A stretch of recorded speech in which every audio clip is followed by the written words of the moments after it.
Dr. Zixara brushed the dust away from the metal surface with her 6 delicate fingers. The vault had been buried here for 40,000 years, waiting in the ruins of a dead city on a dead world. She was a Valnari, and her people were famous across the galaxy for finding secrets in old places.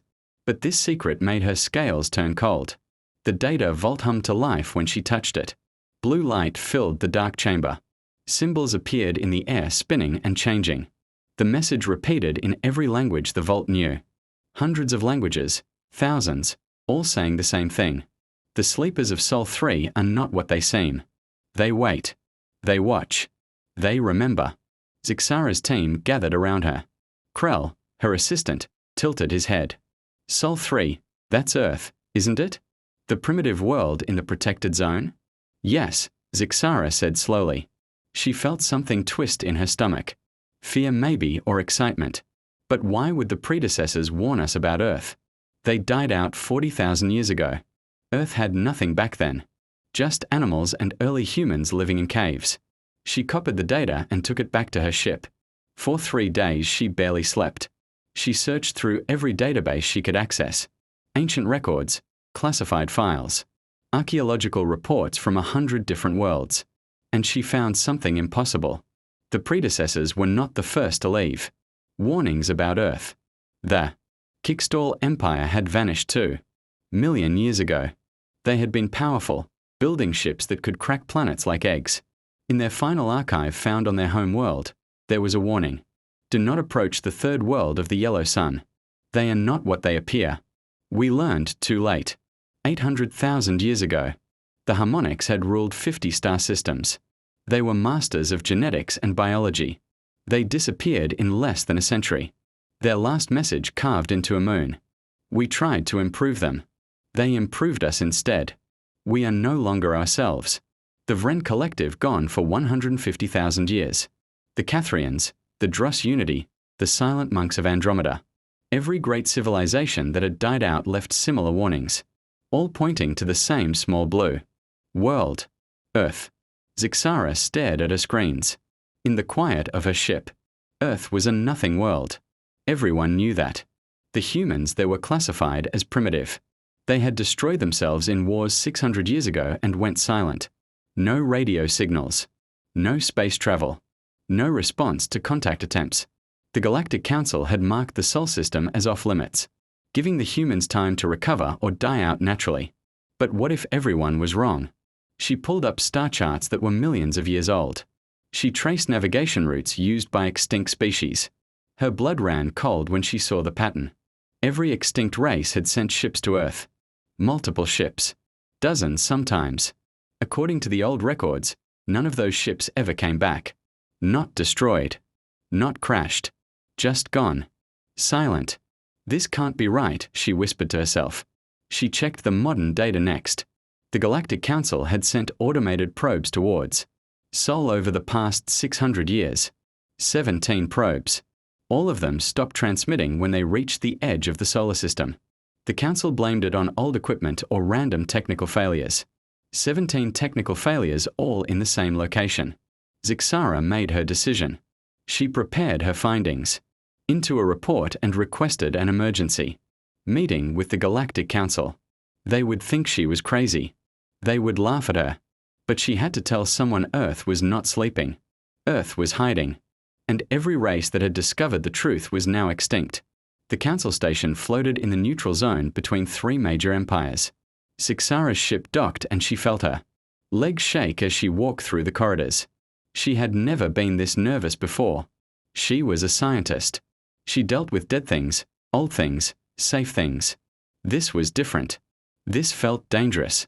The council chamber was huge, with seats arranged in circles going up toward the ceiling. Representatives from 40 species sat in those seats. Some had scales like her. Some had fur. Some were just clouds of gas in special containers. They all turned to look at her when she entered. Dr. Zixara, the council speaker said. His voice was deep and tired. You requested this emergency session. You claim to have found evidence of a galactic-level threat. Please present your findings. She activated her holo display. Images of dead worlds appeared in the center of the chamber. Warnings in ancient languages, star charts, data streams showing the probe failures. Honored Council, she began, trying to keep her voice steady. I have discovered a pattern in the archaeological record. Every major extinction event of a spacefaring species in the past 3 million years shares a common element. All of these extinct races visited Earth shortly before they disappeared. Silence filled the chamber. Then someone laughed. Others joined in. Earth. A representative from the Corthan Empire said, his voice full of amusement. The primitive world. Doctor, with respect, you're seeing patterns that don't exist. I thought the same thing. Zixara said. She changed the display. But look at the data. The Kixto sent 43 ships to Earth. None returned. The Harmonic sent 62. None returned. The pattern repeats across every extinct civilization. Coincidence? Another representative said. Or the ship simply crashed or malfunctioned. Every single one. Zixara challenged. And what about the warnings they left? All saying the same thing. A new voice spoke from the military section of the chamber. She may have a point. Admiral Court stood up. He was Cathresh, tall, and covered in armored plates. His species ran the second largest military in the galaxy. When he spoke, people listened. I have access to classified military intelligence. Court said, we have sent reconnaissance drones toward the Sol system 47 times in the past 600 years. Every drone stops transmitting at the edge of their system. Our analysts blame technical issues. But 47 failures, that's not coincidence. That's something else. The laughter stopped. The chamber grew quiet. Court walked down to stand beside Zixara. I propose we investigate. A small fleet, observe only. Find out what happened to Earth. And why these extinctions connect to them. Earth is protected by Council. Law, the speaker said. Then we observe from outside their system. Court replied, we break no laws, but we need to know the truth. The Council argued for hours. Finally, they voted. Court got his mission, but with restrictions. Small fleet, stay outside the Sol system. No contact with Earth. No weapons, observation only. Zixara was assigned to the mission as the science lead. As she left the chamber, Court walked beside her. You believe they're dangerous? She said quietly. I believe they're hiding. Court replied. And anything that has stayed hidden for this long, while entire civilizations fell around them, is either very lucky or very dangerous. I don't believe in luck. The fleet assembled in 3 days. 5 ships, small crews, the best sensors available. They jumped into hyperspace heading for the Sol system. None of them knew they were already being watched. None of them knew Earth had been expecting visitors eventually. And none of them knew that humanity had learned long ago that the best defense was to appear defenseless. Earth had been pretending to sleep for 600 years. But humanity never truly slept. They waited. They watched. And they remembered every species that had ever threatened them. The fleet was coming. And humanity was ready. The journey to Sol took 3 weeks in hyperspace. Zixara spent most of that time reviewing data in her cabin. Admiral Court visited her every few days to check on her progress. She was finding more than she wanted to find. Look at this, she said, showing him a timeline on her screen. Every 70,000 years give or take a dominant civilization vanishes. Not slowly, quickly. Within a few generations. Court leaned closer to the screen. His armored plates clicked together. I see the pattern. But what causes it? That's what scares me. Zixara said. She pulled up another file. Each extinction happens right after that civilization. Shows increased interest in Earth. More ships. More probes. More observation than nothing. They are gone. You think Earth is killing them? I think Earth is defending itself. But from what the old records show, Earth should not be able to do that. They are primitive. Or they were. 600 years ago they were launching chemical rockets and fighting wars with metal bullets. Court, made a sound in his throat that meant he was thinking. What changed 600 years ago? Why did Earth go silent? Zixara had been wondering the same thing. She had one of her team members search the databases for that exact information. The answer came back an hour later, and it made her scales prickle. 600 years ago, humanity achieved quantum entanglement communication. They could send messages instantly across any distance without using radio waves. 1 month after that, breakthrough every single radio. Transmission from Earth stopped. They didn't go silent. Zixara said, showing. Caught the data. They evolved past the technology we could detect. They're still talking. We just can't hear them anymore. Court was quiet for a long time. That means they've had 600 years of development that we know nothing about. 600 years of building, learning, growing. And we thought they were dead or primitive. Exactly. The fleet dropped out of hyperspace. At the edge of the solar system. Immediately, every sensor went active. The crew members worked quickly gathering data, watching for threats. Zixara stood on the bridge of Court's flagship staring at the screens. Sol was a yellow star, ordinary and unremarkable. 9 planets orbited it. The third one was Earth, a blue and green jewel covered in clouds. I'm not detecting any ships, the sensor officer reported. No satellites. No space stations. Nothing artificial in orbit around any planet. What about the Oort cloud? Court asked. The sensor officer worked his controls. Then he stopped. His face changed color. Admiral, you need to see this. The main screen changed to show the outer edge of the solar system. The Oort cloud should have been random chunks of ice and rock scattered in chaos. But it wasn't random. The objects were arranged in patterns. Mathematical patterns. Formations that looked almost like letters, numbers. Some kind of code written in ice across billions of kilometers. That's not natural. Zixara whispered. How long has it been like that? Court demanded. The sensor officer checked the records. The last good scan of this area was 80,000 years ago. The formation was already there. 80,000 years. The objects in the Oort cloud had been arranged that way for 80,000 years, and no one had noticed. Or no one who noticed survived to tell anyone. Admiral, another crew member said, her voice shaking. We have a problem. What is it? We can't move. The engines are online. Power is good. But we are not moving. Something is holding us in place. Court tried to stay calm. All ships report status.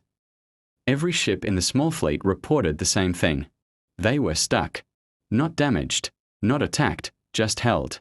Like invisible hands had grabbed them and wouldn't let go. Zixara felt her heart beating faster. No weapons detected. No weapons. No ships. No energy signatures. We are just stuck. Then every communication system on every ship activated at once. A voice came through speaking perfect galactic standard. The accent was strange. Old-fashioned, like someone learning the language from ancient textbooks. Welcome. Travelers, we've been expecting visitors eventually. Please do not be alarmed. You are not in danger. We simply prefer to talk before you get too close. Silence on the bridge. Everyone stared at the communication console. Court found his voice first. This is Admiral Court of the Galactic Council fleet. Who are you? We are humanity. We are Earth. We are the ones you came looking for. You're holding our ships. Yes. Gently. As I said, we prefer to talk first. You're not prisoners. You're guests. Though perhaps unexpected guests who arrived without calling ahead. The voice had humor in it. Zixara couldn't believe it. They were trapped by an invisible force, and the voice sounded amused. We mean no harm, Court said. We came to observe only. We wanted to understand why extinct civilizations left warnings about your world. Ah. So you found the warnings. Good. We left those warnings for a reason. To give future civilizations a choice. A choice? Yes. The choice to approach us with curiosity instead of conquest. You chose curiosity. That's why you're alive and talking to us. Something appeared on the sensors. A ship. but it didn't look like any ship Zixara had ever seen. It seemed to be there and not there at the same time. Her instruments showed it in 5 different positions at once, like it existed in multiple realities simultaneously. The ship came closer. It was small, maybe the size of a shuttle. It stopped near Court's flagship. "We are coming aboard." The voice said, "Please prepare to receive us, and please try not to be too afraid. We've been told we can be unsettling to first-time visitors." A docking tube, extended from the human ship. Court looked at Zixara. She looked back at him. Neither of them knew what to say. Finally, Court nodded. "Let them board." The docking doors opened. 3 humans walked through. They looked almost harmless. 2 legs, 2 arms, 1 head. They wore simple clothes that looked comfortable. 2 men and 1 woman.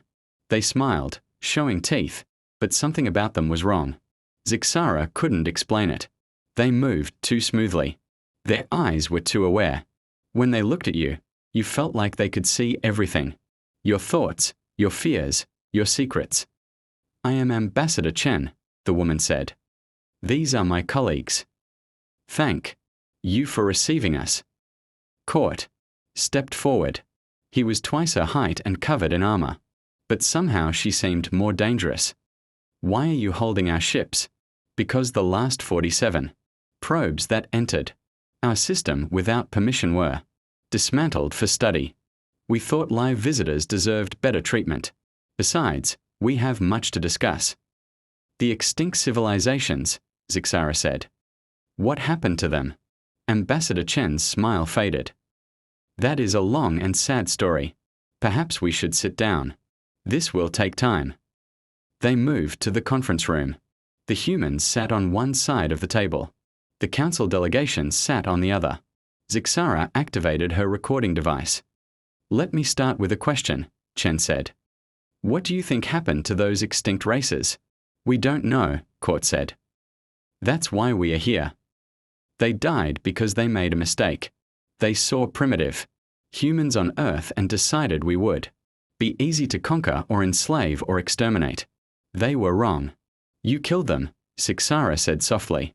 "We defended ourselves. There's a difference. We didn't hunt them. We didn't chase them across the galaxy. We simply made sure they could never threaten us or anyone else again." "All of them? Every single extinct race came to conquer you?" Chen nodded. "Everyone. For 3 million years aggressive species have found Earth, and for 3 million years we've survived. We don't start fights, but we've never lost one." Court leaned forward. "How? 600 years ago you were barely spacefaring. How did you defeat civilizations with millions of years of advancement? Because 600 years ago wasn't when we started. That was just when we stopped pretending." Chen smiled again, and this time it was sad. "We've been hiding our true nature for a very long time. Watching, learning, waiting." "Waiting for what?" Zixara asked. "Waiting to see if the galaxy could grow up. Waiting to see if a civilization would finally come to us with questions instead of weapons. You're the first in 150,000 years." The room was silent. Zixara felt cold. "You've been testing us, all of us. Every civilization. Not testing, observing, hoping. We don't want to rule the galaxy. We don't want to conquer. We just want to live in peace. But peace requires strength, and sometimes strength requires consequences. You're going to show us what happened, aren't you?" Court said, "Yes, you came for truth. We'll give you truth, all of it. But I warn you, once you see what we are going to show you, you can't unsee it. You'll understand why the galaxy fears us, and you'll have to decide what to do with that knowledge." Chen stood up. "Follow us. We are going to Earth. We are going to show you the archive." The human ship released Court's fleet from whatever held them. The invisible force simply vanished like it was never there. But now the ships followed the humans, voluntarily moving deeper into the Sol system. Zixara watched through the view screen as they passed Mars, then entered the space around Earth. She expected to see cities, ships, stations, signs of civilization. Instead, Earth looked empty, peaceful. Blue oceans and green continents covered in white clouds. Beautiful and quiet.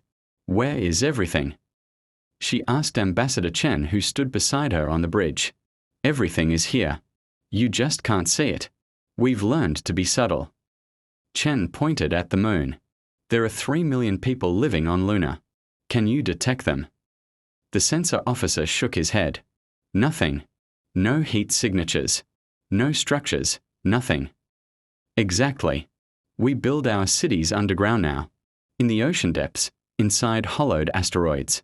We learned long ago that being obvious makes you a target. Being invisible keeps you safe. The fleet moved into orbit around Earth. A section of the planet's surface opened up. Mountains sliding apart like doors. Inside was a massive hangar big enough for all 5 ships. Please land your vessels, Chen said. What you're about to see cannot be shown through screens or holograms. You need to experience it directly. Court gave the order. The ships descended into the hangar. As they landed, Zixara saw humans working below. Thousands of them. Moving between machines and vehicles that defied her understanding. Some of the technology looked familiar. Most of it looked impossible. They disembarked in a large chamber carved from solid rock. The walls were smooth and covered in symbols that seemed to shift when you weren't looking directly at them. Welcome to Earth, Chen said. You're currently 3 kilometers under the Himalayan mountain range. This facility is called the Archive of Rendered Judgments. It contains the complete history of every species that threatened our world. Everything they were, everything they did, and everything we did in response. Zixara felt sick to her stomach. You keep records of the species you destroyed? We keep records so we never forget the cost of violence. So we remember why we fight, and so we can show people like you the truth. They walk through corridors carved from living rock. Other humans passed them nodding politely. Some looked curious. None looked surprised. It was like they had aliens visiting every day. How many humans are there? Court asked. Currently, about 15 billion. Most live on Earth. Some on colonies throughout the solar system. A few on outposts beyond. 15 billion? Court's plates rattled in surprise.